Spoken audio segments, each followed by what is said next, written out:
ও লাইফে first time বড় হয়ে গেছে, কলম কাটলাম। তো আলহামদুলিল্লাহ দেখেন, এই যে পাশে যে কাটছি সেটাও হয়েছে,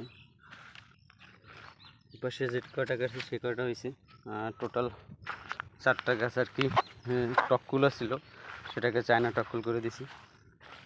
এই যে, তো আপনারাও চাইলে যাদের বড়ই বাগান আছে, আপনারা চাইলে কিন্তু আপনাদের যে বড়ির জাত আছে চেঞ্জ করতে পারেন। তো যদি কোনো পরামর্শ লাগে আমাকে কমেন্ট করে জানাবেন, আমি দেওয়ার চেষ্টা করব। এই যে দেখেন,